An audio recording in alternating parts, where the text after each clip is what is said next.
할렐루야. 안녕하십니까. 지난주에 사랑의 언어 봉사 섬김을 했는데요. 한번 복습하는 차원에서 한번 읽어볼까요? 같이 함께 읽겠습니다. 하나님의 여러 가지 은혜를 맡은 선한 청지기같이 서로 봉사하라. 핸드아웃 보시면 복습 나와 있는데요. 하나님의 여러 가지 은혜를 맡은 선한 청지기같이 서로 봉사하라고 있습니다. 두 번째로는 고정관념은 변화와 봉사의 장애물이라 하고 있고요. 세 번째는 봉사는 남을 위한 것이기도 하지만 바로 자기 자신을 위한 그러한 봉사라고 했습니다. 오늘은 다섯 번째 언어 스킨십입니다. 우리 신체적인 접촉인데요. 우리 먼저 에베소서 5장 31절 32절 말씀 한번 보도록 하겠습니다. 에베소서 5장 31절 32절 말씀.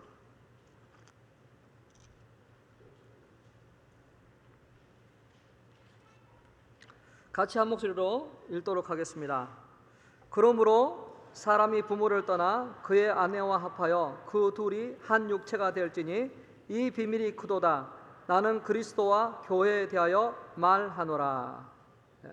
사람이 부모를 떠나 그 아내와 합하여 그 둘이 한 육체를 될진데 이 비밀이 크도다라고 하고 있습니다.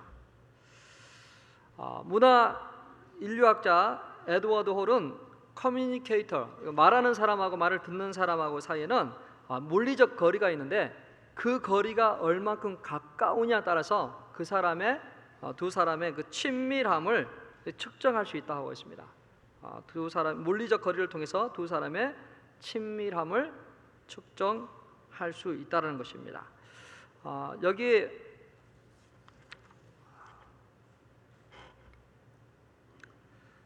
오늘날 많은 사람들이 SNS를 하고 또 미디어를 접하면서 세계가 참 좁구나, 참 세계가 참 가깝다라는 그런 생각을 참 많이 합니다. 그래서 서로 한국에 있는 친구들이라고 여기 미국에 있는 친구들하고 쉽게 카톡이나 이메일을 통해서 서로 연락을 주고받습니다. 그렇게 이런 면을 봤을 때는 참 가까워진 것처럼 보이지만 또 한편으로 이런 모습을 보면 가깝지만 더 멀어졌구나라고 여러분이 느낄 것입니다. 집안에 4식구가 살고 있습니다. 아빠, 엄마, 아들, 딸이 살고 있어요. 근데 다 같이 소파에 앉아 있는데 다 뭔가를 하고 있는 거야. 같이 앉아 있지만 다 나름대로 다른 생각을 하고 있다는 것입니다. 그래서 가까운 것처럼 보이지만 사실은 이 현대 문명이 우리 각 사람들을 다 멀어지게 한 것이죠. 이런 현실에서 우리 이 스킨십은 너무나도 중요한 것입니다. 요즘 어떤 한 신문에도 그렇게 나와 있죠. 서울의 인구 중에 4가족 중에 한 가족은 한 명이 사는 가족이라고 그래요. 한 명이 살다 보면 어떤 증상이 생길까요? 우리 이 아내들도 그렇더라고요. 남편이 없으면 집에서 대충 한 끼를 때우고 말아요. 식사를 하는 것이 아니라 대충 한 끼를 때우고 말죠. 혼자 살다 보면 대충 한 끼를 때우고 또 혼자 있다 보니까 고독하고 외롭기 때문에 TV를 하루 종일 틀어놓거나 하루 종일 게임을 하게 됩니다.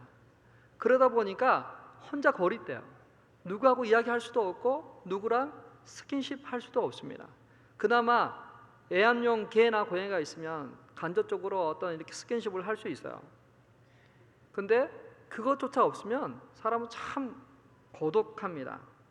혼자 있어서 먹는 것도 시원찮은데 이야기할 수도 없고 누구랑 손을 만질 수도 없고 접할 수도 없는 그러한 처지. 특별히 요즘 혼자 사시는 우리 어르신들이 참 많이 있죠. 우리 널싱홈에도 계시고 또 홀로 사시는 분이 많아서 특별히 정말 그 가족들이 그립고 사람들이 그리워질 때가 있습니다. 그래서 한때는 프리 허그가 유행했습니다. 그냥 공짜로 안아줍니다라는 것들이 유행해서 사람들이 지나가다가 그런 팻말을 보면 가서 안겨있고 뭔가 어머니의 그런 그 숨결을 느끼거나 뭔가 그 접촉을 통해서 그 사랑을 느껴보기도 합니다. 노르웨이 대학에서 실제적으로 한번 조사를 해봤습니다. 혼자 사시는 독거노인들, 또 독신으로 오랫동안 생활했던 사람들을 대상으로 조사를 해봤는데요. 그들이 다른 보통 가정을 꾸리고 살아갔던 사람들에 비해서 전립선암이나 폐암 등 일반적인 암에 걸려 죽을 확률이 2배 더 높았다고 해요. 더 그러니까 단명을 한다는 거죠. 홀로 사는 사람들이 가정을 가지고 살아갔던 사람에 비해서 짧은 인생을 살더라는 그러한 조사가 나온 것입니다. 그런데 가족이 있어서 이렇든 저렇든 서로 스킨십을 하면서 살아왔던 사람들은 더 치유가 있었다는 것이죠. 옛날에 어렸을 때 우리 자녀들이 배 아프다 그러면은 엄마들이 하는 것이 무엇이었나요? 엄마 손은 약손 해가지고 아기를 이렇게, 저도 그런 기억이 많이 나요. 어머니가 이렇게 했던 거. 근데 그것이 단순한 어떤 플라시보 효과가 아니라 실제적으로 요즘 현대 과학이 찾아낸 것은 무엇이냐면 이 촉각, 이런 이 감각들이 이러한 면역력을 강화시키고 치유하게 하는 그런 것들을 발생하게 한다 그래요. 그래서 엄마들이, 우리 조상들이 참 지혜가 있어요. 우리 하나하나들 보면 어떻게 그런 그때 그런 과학도 발전하지 않았는데도 그런 자연 그런 것 통해서 치유했을까 하는 그런 놀라움들이 있습니다. 사람들은 참 거리가 멀죠. 그러다 보니까 인사 패턴도 보면 그 인사하는 걸 통해서 참 국민이 가깝다 멀다라는 것을 느껴요. 미국은 악수 문화이죠. 악수 문화입니다. 그러나 정말 사이가 먼 사이는 그냥 악수하지 않고 그냥 하이 하고 말죠. 그냥 먼 사람들. 그러나 가까이 다가고자 하는 사람들은 다 악수를 하죠. 그나마 처음 만나는 사람이 악수를 하면서 거리를 가까이 하고 또 신체 접촉을 통해서 서로 체온을 느끼면서 정감을 누리는 거죠. 또 어떤 나라들은 유럽은 주로 포옹하죠. 포옹을 합니다. 우리 한국 사람들은 포옹을 하지 않지만 그래도 정말 어렵고 힘들 때는 다 포옹을 하죠. 어떤 또 나라는 코하고 코를 마주치는 것도 있고요. 여러 가지 인사 스타일이 참 있습니다. 제가 그 아기를 키우면서 갓난아이를 키우면서 또 하나의 그 단어를 알게 됐는데 그 단어는 바로 보자기입니다. 그 아기를 업을 수 있는 보자기. 우리 한국 분들은 어렸을 때는 참 많이 아기를 막 업어주고 막 하지만 어느 정도 크면 애들을 잘 터치하지 않는 것 같아요. 근데 그 보자기는 그 세계적으로 유명하다 그래요. 많은 이 아동 심리학자들이 참 대한민국은 조상들이 참 지혜로웠다. 이 스킨십이 참으로 중요하다는 걸 알고 어떻게 그 아이들을 계속 앞으로 안고 뒤로 안고 그렇게 하면서 그 애들이 정을 가도록 그렇게 했다는 거야. 근데 그걸 보면서 많은 나라들이 그 보자기를 사가지고 아기를 우리 어머니들처럼 뒤에다 업고 다니거나 앞으로 채우는 그러한 것들이 많이 늘어나고 있습니다.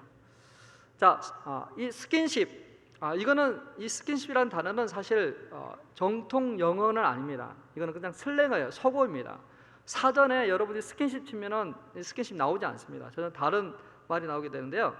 이 단어를 처음 쓴 분은 1963년 세계보건기구 WHO에서 한 미국인 여성이 엄마하고 자녀하고의 그 신체적인 접촉이 얼마나 중요한가를 설명하기 위해서 스킨, 피부하고 킨십, 가족, 친족 관계라는 그 말을 붙여가지고 스킨십이라는 단어를 이렇게 만들어냈는데요.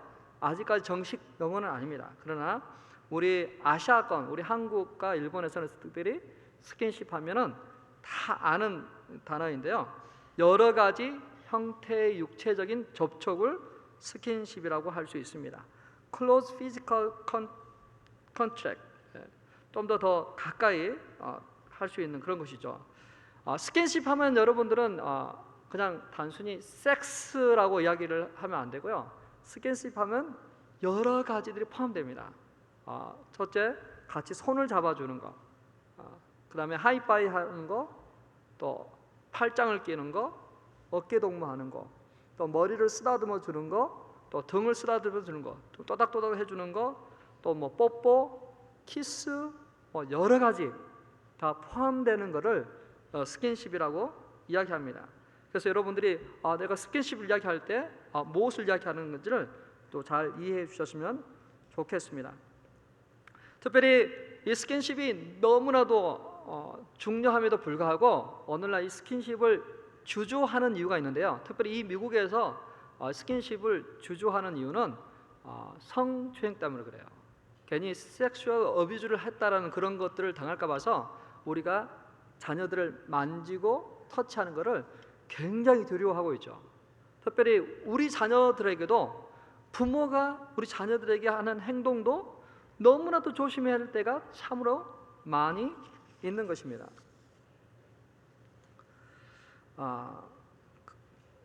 그럼에도 불구하고 이 스킨십은 우리 자녀들에게 또 남편과 아내에게 너무나도 중요한 것입니다.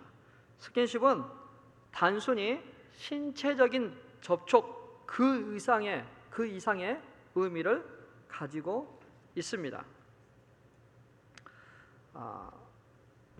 만약에 5가지 사랑의 언어 인정하는 말, 함께하는 시간, 선물, 봉사, 스킨십 이 5가지 언어 중에 스킨십을 갖고 있는 육체적인 접촉이 제1 사랑에 있는 사람에게는 특별히 더 중요한 그러한 것이게 되죠.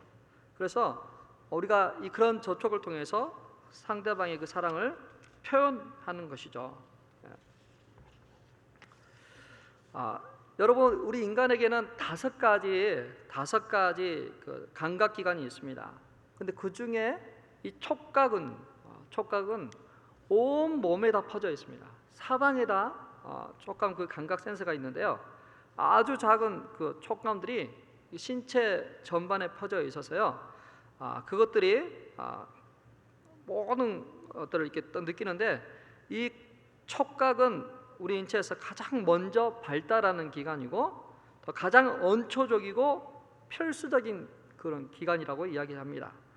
이런 감각은 접촉을 통해서 고통을 느끼기도 하고 기쁨을 느끼기도 하고 또 사랑을 느끼기도 하고 혐오감을 느끼기도 하고 또 그런 접촉을 통해서 관계를 형성하기도 하지만 또 파괴하기도 하는 것이 바로 이 접촉이죠. 헬렌 피셔는 이렇게 이야기했어요. 그의 책 사랑의 해부라는 책에서 이렇게 이야기하고 있습니다.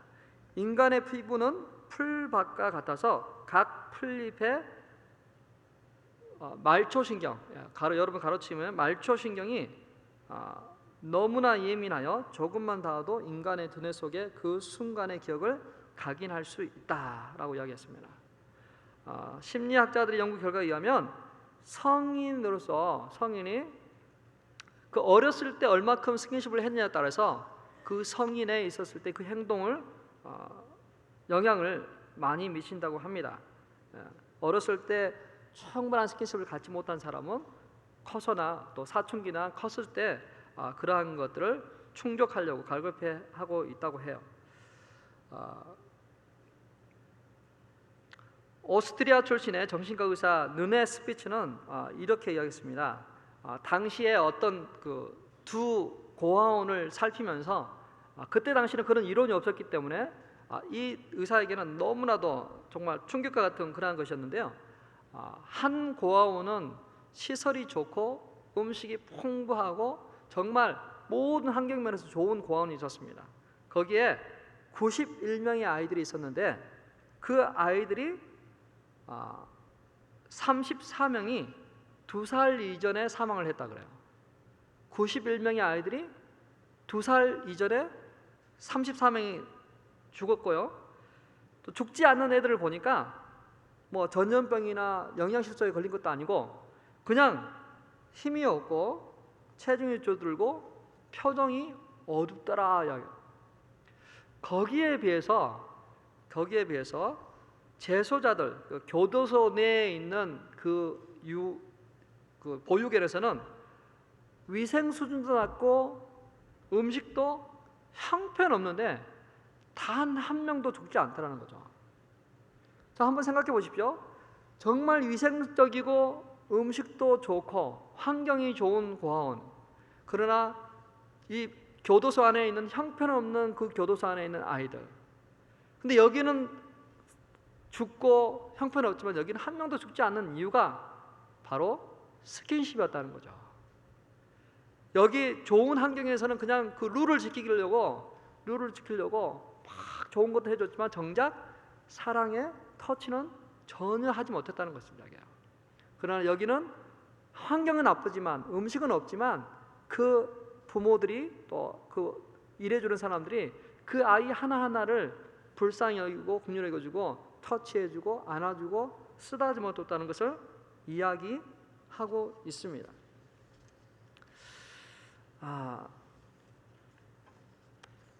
여러분, 이 이야기는 그때 당시에 이 고아원의 그런 문제만이 아닙니다. 사실 오늘날 저희 자녀들을 또 주변에 있는 사람들을 보시면 정말 환경이 좋은 그러한 고아원과 같은 시설 가운데 있는 아이들이 있습니다. 좋은 집, 좋은 차, 좋은 물건, 정말 필요한 모든 것들을 다 서포트하고 채워주고 있습니다. 근데 정작 우리가 줘야 될 따뜻한 사랑의 터치와 스킨십은 너무나도 없습니다. 우리가 정말 같이 안아주고 같이 팔짱 끼고 같이 허그하고 같이 해야 될 그런 스킨십은 돈이라는 그런 현대 문명이라는 것으로 대신 우리가 다 해주면서 정작 우리 조상들이나 그 부모님들이 해줘야 할 그 자녀를 품어주고 안아주고 해준 그거는 많이 잃어버리고 살아가고 있다는 것입니다. 그런 의미에서 오늘날 우리에게 이 스킨십은 너무나도 중요한 것입니다. 우리 자녀들에게 다른 환경이 없다 할지라도 그 엄마의 그 사랑스러운 그런 터치가 있다면 그들은 다시 살아날 것입니다. 한국과 달리 미국은 신체적인 접촉을 굉장히 엄격하게 다스리고 있습니다.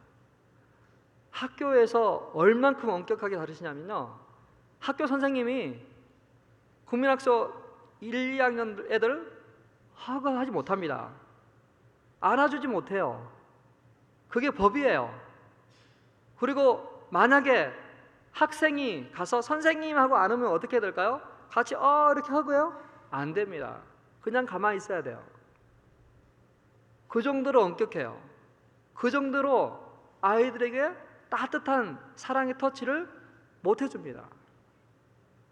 자, 그렇다면 학교에서 이렇게 따뜻한 터치를 안 해준다면 어디서 합법적으로 이 아이들을 허그해주고 따뜻한 접촉을 해줄 수 있을까요?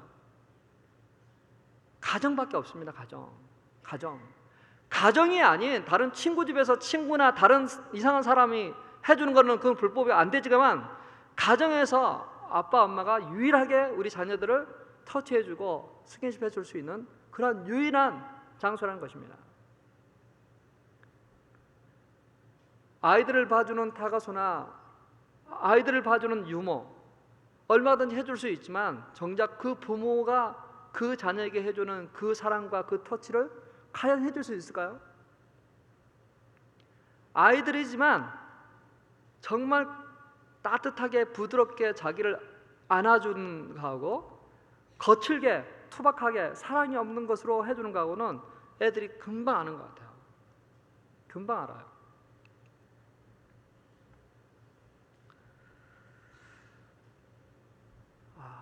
이 스킨십은 단순히 신체적인 접촉 그 이상의 것이 있습니다. 아이들에게 정서적인 안정감을 주고 아이들에게 충분한 그 사랑을 받아 누리게 하는, 만약에 이 아이가 정말 그 5가지 사랑의 언어 중에 육체적인 접촉이 자기를 안아주고 허그해주고 머리를 쓰다듬어 주는 것이 나를 사랑해 주는 것이야 라고 안다면 그 아이가 너무나도 중요할 것입니다. 저는 제 아버님이 저를 안아줬던 기억을 딱 한 번 합니다. 딱 한 번. 물론 어렸을 때 했을 것 같아요. 근데 제가 딱 기억에 남는 한 장면이 무엇이냐면 아버님이 약주를 드시고 비둥비둥 막 쓰러지려고 할 때 그냥 가서 제가 붙잡았던, 근데 그게 제가 아버님하고 같이 허그했던 장면이에요. 근데 그때 참 좋았어요. 아, 아버지 품이 이렇구나. 그때. 근데 우리가 우리 자녀들에게 이렇게 충분하게 허그를 해주고 안아주고 위로해주고 안아주면서 너는 잘할 수 있어, 그런 격려의 말을, 인정해주는 말을 한다면 그 사랑은 충분히 더 전달될 것입니다. 이렇게 부모와 자녀 간의 스킨십을 이렇게 많이 다룬 것은요, 이 원리가 남편과 아내의 그 스킨십하고 그대로 적용되기 때문에 그래요. 남편과 아내가 서로 허그해주고 안아주고 또닥거려주고 만져주는 것이 서로에게 얼마나 큰 힘이 되는가를 이야기하고 있는 것입니다. 감각은 신체 전반에 있기 때문에 어떤 식으로든지 여러분이 사랑스럽게 그 배우자를 만져주는 것이 사랑의 표현이 되는 것입니다. 여러분, 개나 고양이를 만져줄 때 여러분이 아시잖아요. 고양이를 어디를 만져주면 좋아하나요? 고양이는 여기 밑에를 만져주고 또 여기 뒤에를 만져주고 귀 뒤에를 만져주는 걸 좋아하죠. 근데 고양이가 싫어하는 부위가 있어요. 어디를 만지면 고양이가 싫어하나요? 꼬랑지, 꼬리 만지면 안 돼요. 꼬리. 그리고 발, 앞발 이런 데를 만지면 안 돼요. 강아지도 저희들이 어디를 만지면 좋아하고 어디를 안 만지면 싫어한다는 걸 다 알잖아요. 그것처럼 남편과 아내도 어디를 만지면, 어떻게 만지면 좋아하고 싫어하는지를 그 정도는 알아야 되는 거 아니에요? 개도 어디를 만지면 아는데 그렇지 않아요? 저희들이 정말 서로 섬김을 통해서, 터치를 통해서 서로를 회복시켜주고 사랑을 충분하게 전달해야만 되는 것입니다. 이 사랑의 터치는요, 특별히 위기의 순간에 더 큰 능력을 발휘합니다. 위기의 순간에 이 사랑의 터치, 스킨십은 더 능력을 발휘한다는 것입니다. 사람들은 본능적으로 놀래거나 위험한 순간에 누군가를 붙잡게 돼 있어요. 누군가에게 안기고 싶어요. 천둥 번개가 치면 우리 아이들이 우리 부모에게 와서 엄마 무서워하고 안기죠? 그때 안정감을 누리는 거죠. 그때 남편과 아내가 어려운 환경이 있어요. 그때 안아주고 허그해 줄 때 그 환경들은 변화가 없지만 최소한 그 두려워하는 마음, 염려하는 마음들은 최소화할 수가 있는 것입니다. 특별히 여러분, 우리가 장례식장에 가서 참 그 슬픔 가운데 있는 우리 유가족을 위로할 때 어떻게 하나요? 말도 하지만 때론 그 말 한마디 없어도 같이 푹 안아주고 있는 거, 그 유가족이 충분히 울 수 있도록 그렇게 허그만 해줘도 위로가 전달되는 것입니다. 우리가 사랑하는 아내, 또 사랑하는 자녀, 뭔가가 문제가 있을지 모르겠지만 여러분이 그냥 아무 말 없이 안아주고 포옹해주고 쓰다듬어 준다면 충분히 뭔가 변화가 있을 것입니다. 이 감미로운 접촉은 그 순간이 지나도 다 기억한다 그래요. 그때 나를 쓰다듬어 줬던, 그때 나를 감싸 줬던 그 순간을 기억하기 때문에 그 위기의 순간에 가급적이면 그때 같이 함께 있어주면서 같이 손을 잡고 같이 허가하는 것이 가장 필요하다라고 이야기합니다. 1절에 한번 말씀을 하신 것 같은데요, 위스콘신 대학의 할로 박사 부부는 흥미로운 그런 실험을 한번 해봤습니다. 갓 태어난 원숭이를 그 엄마 원숭이하고 분리해서 한 곳에다가 딱 격리시켰습니다. 그리고 모형 가짜 원숭이 엄마를 만들어 놓은 거예요. 하나는 그냥 철사로 된 그런 그 원숭이, 그렇지만 그 가슴에는 젖꼭지를 나와서 그 젖이 나오도록 하고, 다른 하나의 모형은 젖은 없지만 부드러운 촉감이 있는 그런 털로 만들어진 엄마 원숭이를 만들어 놨습니다. 그래서 이 할로 부부가 이 실험을 통해서 알고자 했던 것이 무엇이냐면, 과연 이 아기 원숭이가 누구에게 가 있을 것인가, 누구에게 더 많이 가 있을 것이냐, 젖이 나오는 그 철사로 만든 엄마 원숭이에게 더 가 있을 것이냐, 아니면 젖은 없지만 따뜻한 촉감이 있는 그 엄마 원숭이에 갈 것인가. 실험했는데 어떻게 나왔을까요?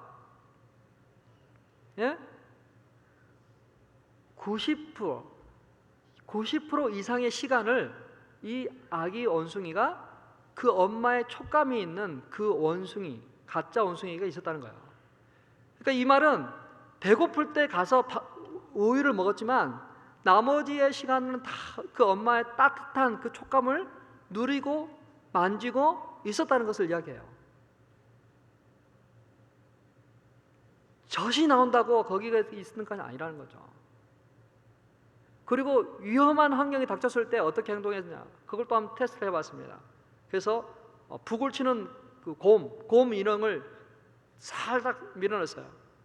그래서 이 아기 원숭이가 화들짝 놀래가지고 피신한 곳이 어디냐면 엄마, 따뜻한 촉감을 주는 그 엄마 원숭이에게 가서 기댄 것이죠. 한참을 갖고 있다가 어느 정도 이제 그 장난감 곰을 향해서 관심을 갖고 나가는 모습. 그러니까 엄마가 있으니까 좀 든든한 거죠. 자, 이 실험을 통해서 알 수 있는 것이 무엇이냐면, 촉감이 느껴지는 그 스킨십을 갖고 있는 그 엄마를 의지하고 기댄다는 것을 이야기해요. 위험이 닥쳤을 때 그것을 그리워하고 그걸 찾아간다는 것을 이야기해요. 저희들도 그러지 않나요? 어렵고 힘들 때 우리가 엄마를 찾는 이유는 아마 그 어머니의 품속에서 기댔던 그러한 것들이 기억이 돼서 그러나 봐요. 그래서 이제 다 커서 남편이 아내를 안으면 바로 그런 엄마를 아는 것 같은 그러한 따뜻한 그런 것들을 느낄 것 같아요.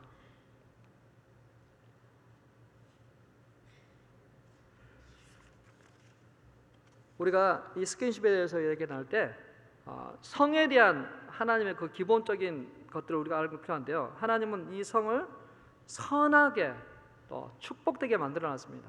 하나님은 이 성적인 것을 선하고 축복되게 만들었다는 것이죠.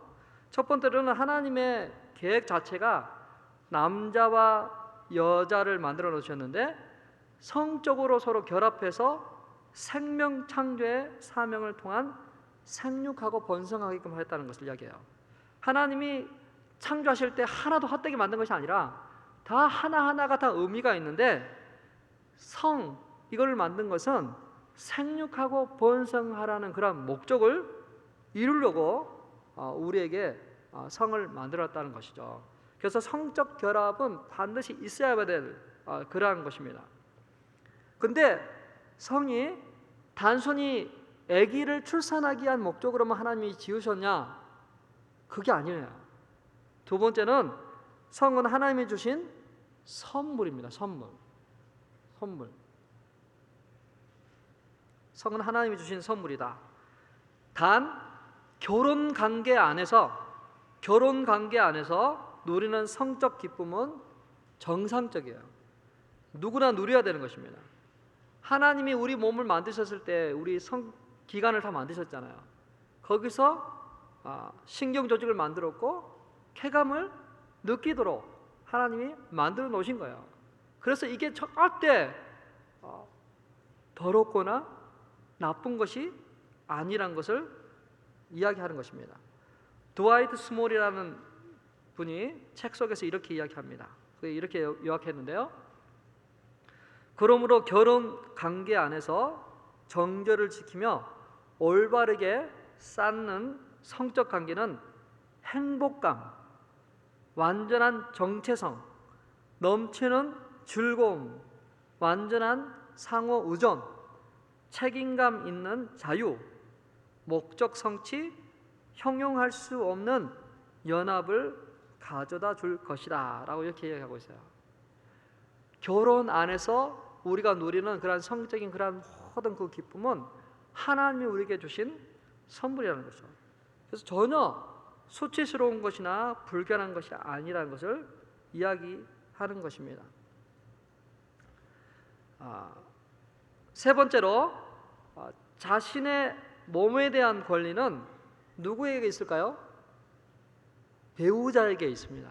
결혼하신 분의 자신의 그 몸에 대한 그 권리는 자신에게 있지 않고 배우자에게 있다는 것입니다. 따라서 나 자신을 만족을 위한 어떤 그런 것이다보다는 배우자를 위한 그러한 것이어야 돼요. 성생활은 결혼 생활에서 가장 희생적이고 또 배우자를 즐겁게 해주고 또 배우자를 섬길 수 있는 그러한 통로입니다. 고린도전서 7장 3절 4절에 이렇게 이야기하죠. 남편은 그 아내에 대한 의무를 다하고 아내도 그 남편에 그렇게 할지라.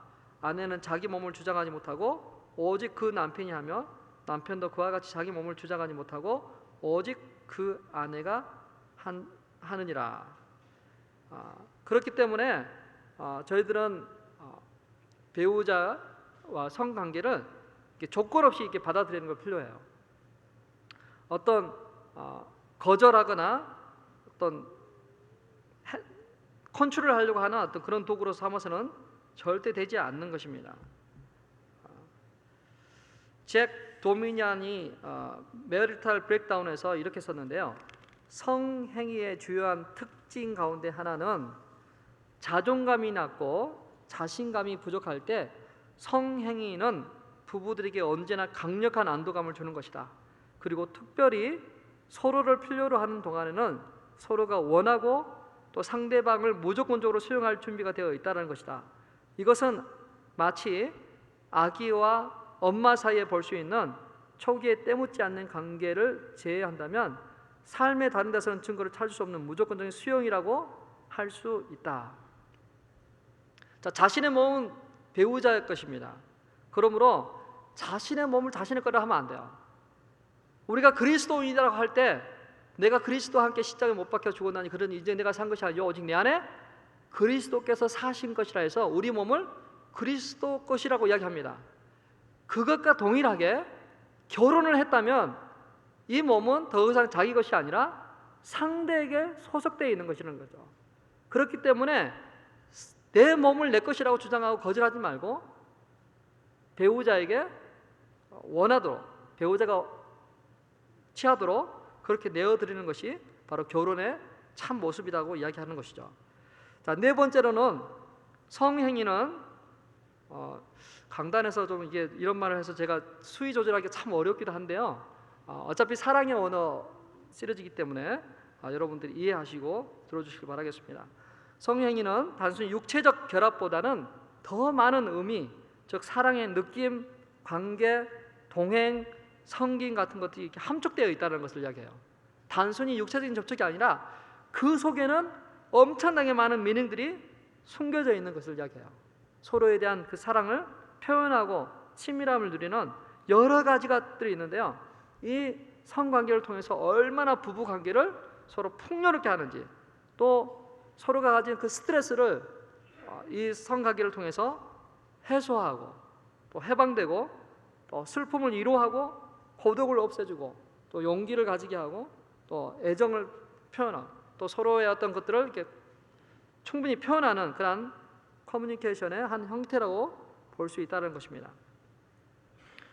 그렇기 때문에 부부가 절대로 분방해서는 되지 않습니다. 5번째, 기도할 틈을 얻게 하는 목적으로 서로 의논하에 분방하는 것 외에 서로 분방하지 않아야 된다. 고린도전서 7장 5절에 나와 있죠. 6번째로는 성에 대한 남자와 여자의 필요와 반응이 서로 다르다는 것을 이해하면 해야 돼요. 남자와 여자 성에 대한 그 반응이 서로 다르다는 것을 이해해야 됩니다. 남자는 육체적인 것에 발동을 하게 되고요.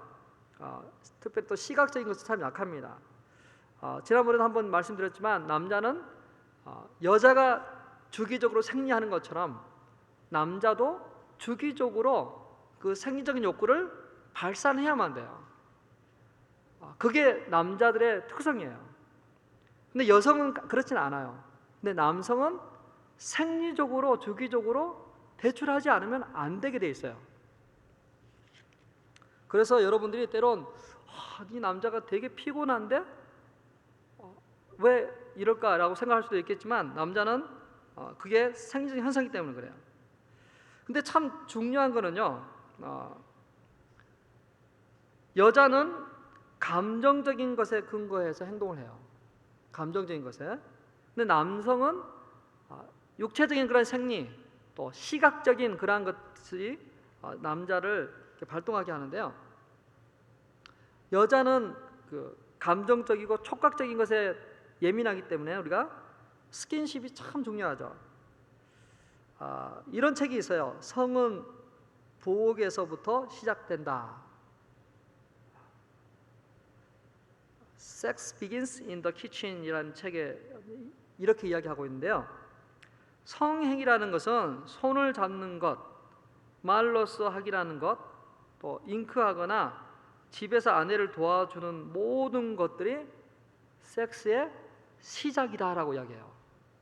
침실에서 이루어지는 성행위가 아니라 부엌에서부터 도와주고 섬겨주고 하는 것들이 벌써 성행위의 시작이다라고 이야기를 하는 것이죠.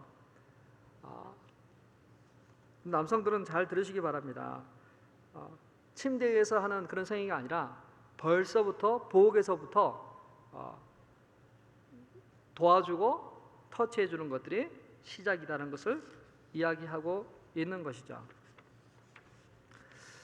남자는 육체로 성관계를 하지만 여성은 마음으로 관계를 맺습니다. 그래서 우리가 배려해 주고 표현해 주는 것들을 통해서 여성분들이 내가 사랑을 받고 있고 또 사랑을 나누고 싶은 그러한 욕구를 가지게 하는 것이죠.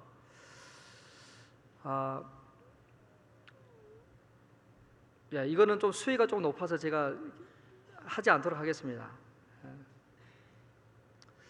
일곱 번째, 영적인 사람일수록 성을 멀리 한다는 생각은 잘못된 것이에요. 영적으로 깊어진 그리스도일수록 어떤 사람은 이거는 좀 불결한 거야. 어떻게 감히 하나님 앞에 어떻게 이런 말들을 하는데 절대 안 해요.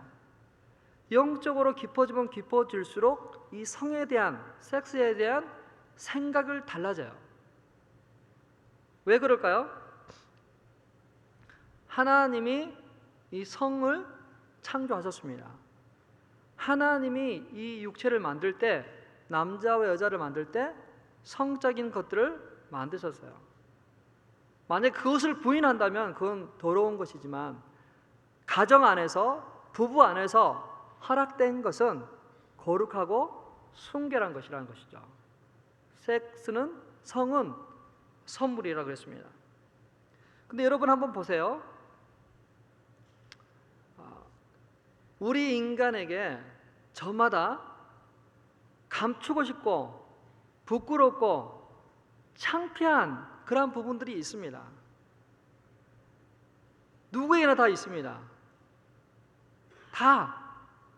근데 그 창피하고 부끄럽고 감추고 싶고 가장 그 은밀한 부분을 누가 만질 수 있고 누가 덮을 수 있나요?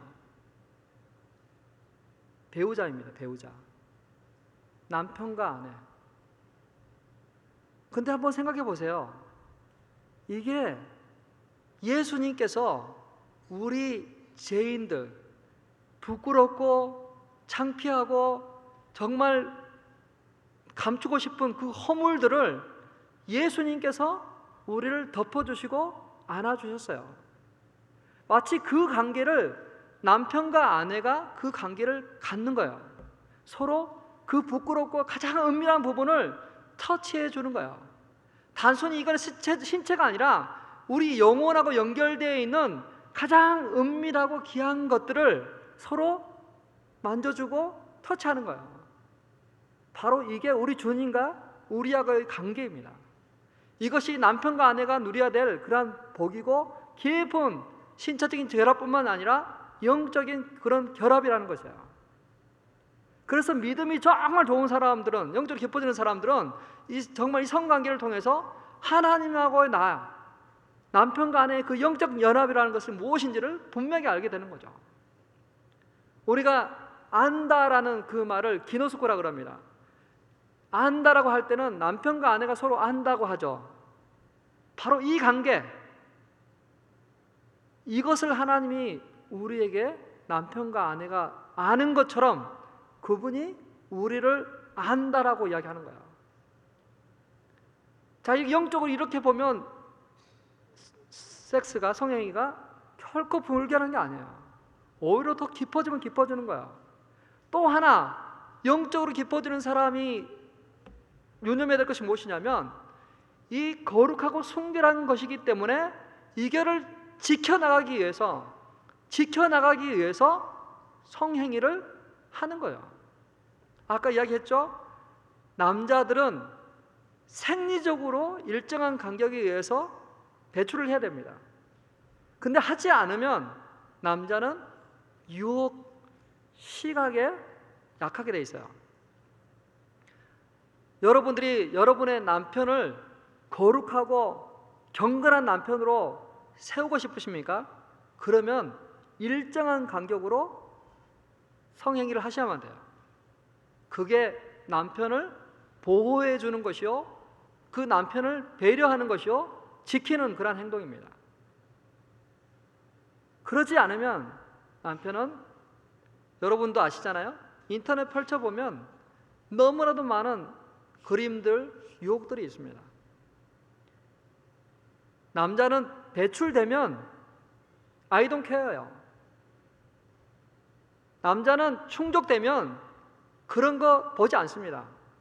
그런데 충족되지 않으면 남자는 넘어갈 위험성이 있어요. 그렇기 때문에 남편과 아내가 영적인 그런 프로텍트, 그리고 보호를 하기 위해서 서로가 얼만큼 노력해야 되느냐, 그 한 부분이 서로 성관계를 규칙적으로 가져주는 것을 이야기하는 것이죠.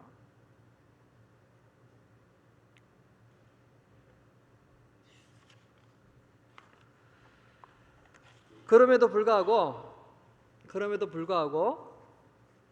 정말 미운데, 정말 마음이 열리지 않는데 어떻게 성관계를 합니까? 그것이 4번인데요. 4번, 미운 사람을 어떻게 사랑할 수 있을까? 서로 싸우다 보면 서로 비난을 하게 돼요. 서로 정죄하고 서로 이제 막 대립을 하게 됩니다. 그러다 보면 서로 분노하게 되겠죠. 그래서 서로 쳐다보기도 싫어요. 서로 그렇게 안 좋은 상황에서 성관계를 가질 수가 없어요. 이분 허구도 하기도 싫고 서로 밥 먹는 것도 싫어요. 그럼에도 불구하고 우리는 남편과 아내로서 좋은 것을 선택해야 됩니다. 감정에 지배받는 그런 삶이 아니라 감정이 아닌 의지적인 노력과 선택을 통해서 더 좋은 것을 선택해야 돼요. 서로가 상대방의 언어가 무엇인지를 발견해야 돼요. 상대방의 사랑의 언어가 무엇인지를 발견해야 됩니다. 그래서 그 사랑의 언어로 표현해주고 안아줄 때 그 주고 있는 그 영혼이 살아나게 돼 있어요. 식어져 있는 그 사랑의 열정이 그 상대방의 그 사랑의 언어를 표현해 줄 때 그 식어져 있는 마음이 다시 조금씩 데펴지면서 그 감정이라는 것이 생겨나가기 시작해요. 한번 트라이 해보세요. 나의 방식대로 하지 마시고 상대방의 사랑의 언어가 무엇인지를 알고 그분이 원하는 대로 해보면 돼요. 만약에 남자가 인정받는 그런 말이 사랑의 언어라면 남편을 자꾸 인정해 보셔야 돼요.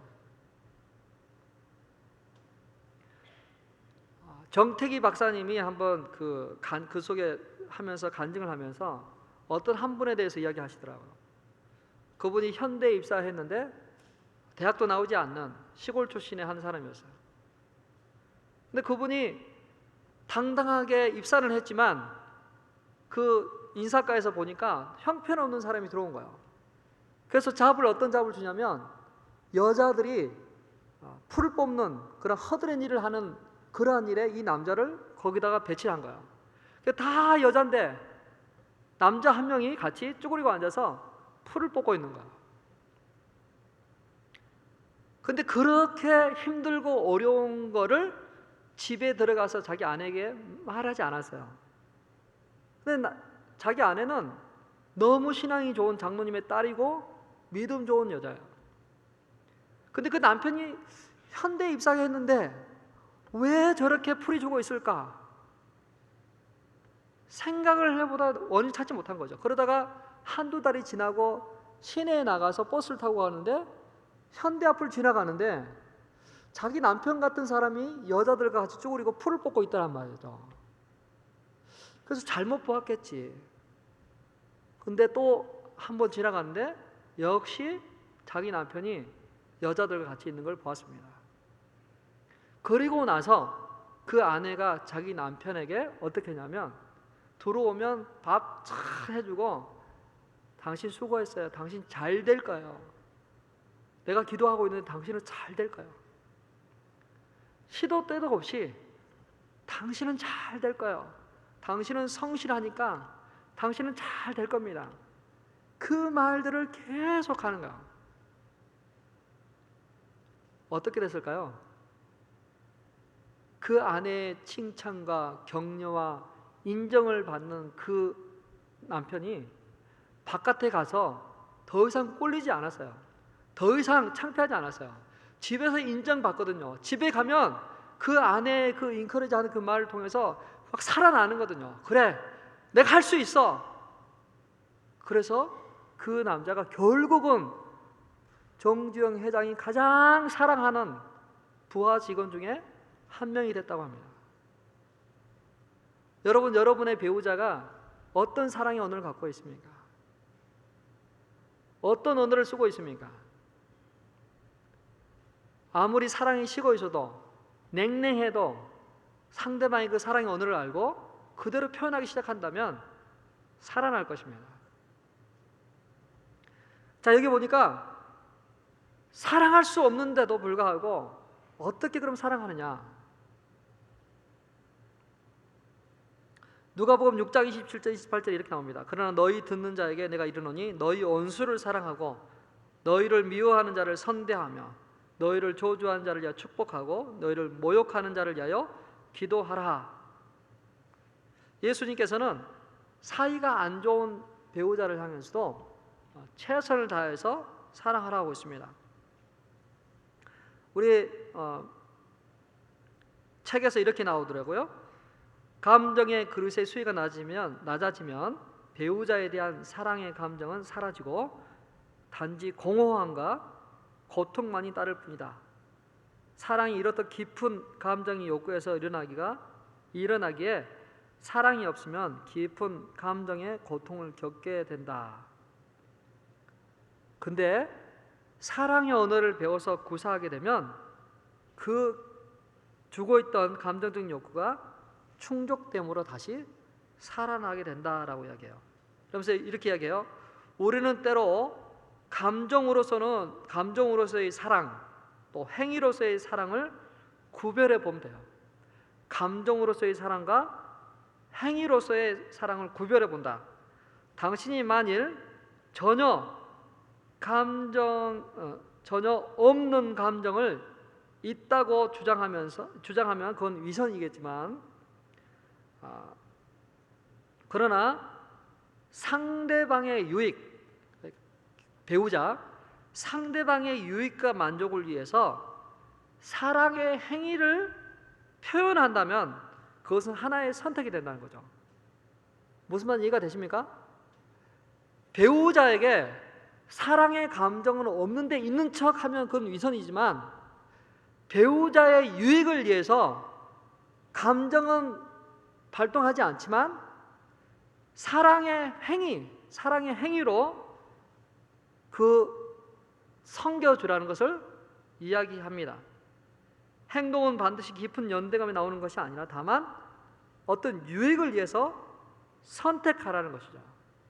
자, 이것이 예수님께서 우리에게 말씀해 주신 거예요. 감정이 움직이지 않으더라도 의지적인 행동을 하라는 것을 이야기하고 있어요. 이거는 꼭 부부 사이를 떠나서 우리가 사랑하라고 할 때 감정은 안 따지만 행위적인, 의지적인 행동을 따라가면 그 나머지 것이 따라오는 것을 이야기하고 있는 것입니다. 사랑하는 성도 여러분, 사람마다 다 사랑의 언어가 다 다릅니다. 다 달라요.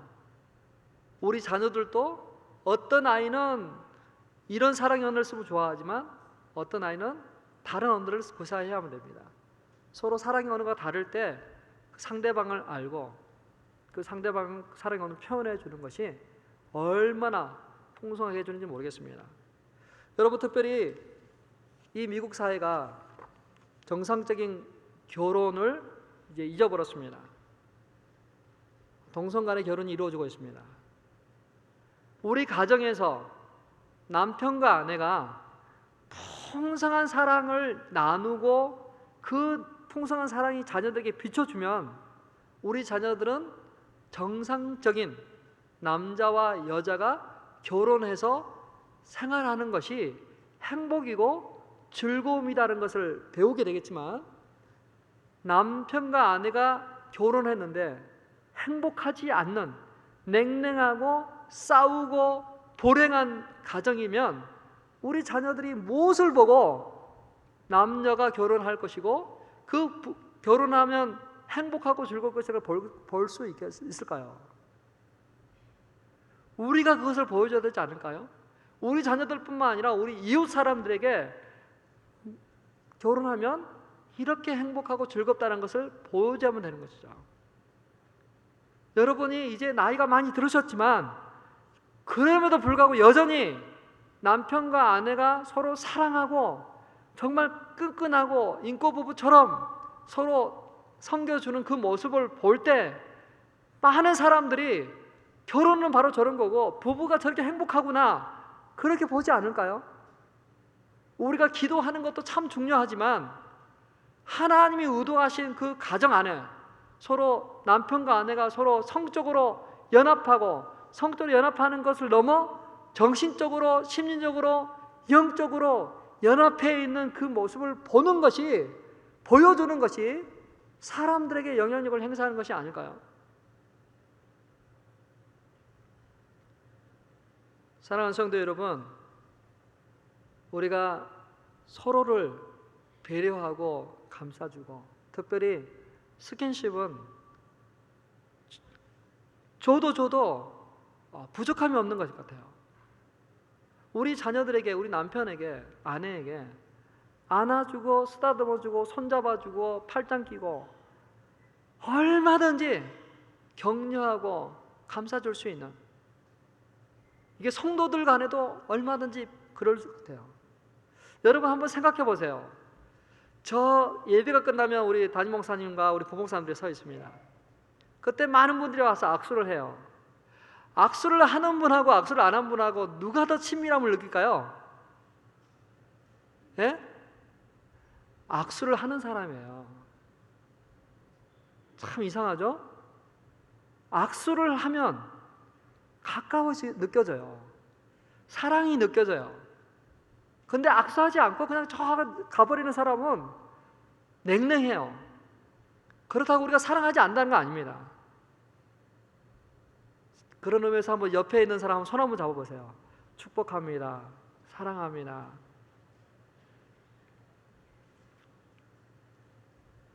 스킨십은요, 마음을 서로 연결해 줍니다. 서로 따뜻하게 해줘요.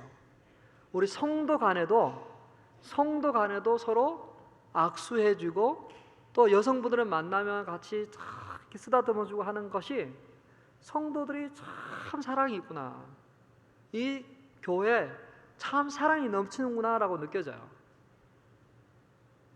근데 오셨습니까? 라고 그냥 하고 마는 그런 사이하고 오셨습니까? 반갑습니다 하고 안아주는 거하고는 서로 하는 거는 엄청난 그런 온도 차이가 있어요. 여러분들이 손을 잡아주는 거, 허그해 주는 거 주저하지 마세요. 성도들 간에 충분한 그런 사랑으로 표현하고 나눠줄 때 세상은 더 아름다워질 것입니다. 여러분 주변에 있는 사람들에게도, 특별히 홈리스에게도 여러분이 돈을 줄 뿐만 아니라 손을 잡아주는 거, 그 사람들에는 그게 감동이 될 것 같아요. 더러운 손을 잡아주는 손.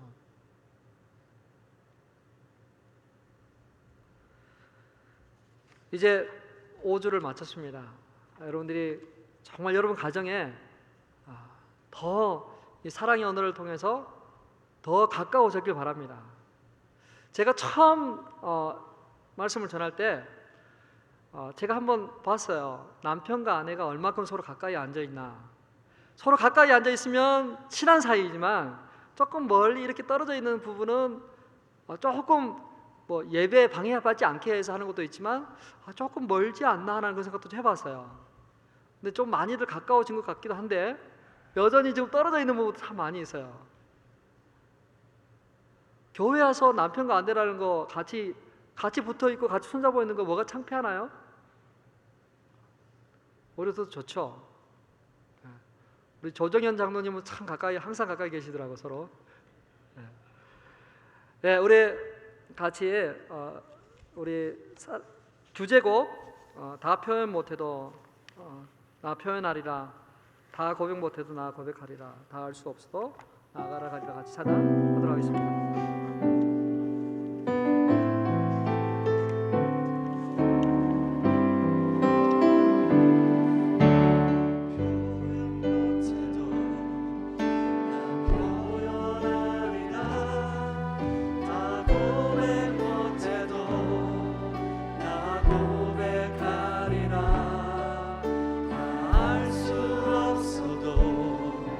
나 알아가리라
같이 한번 기도했으면 좋겠습니다. 우리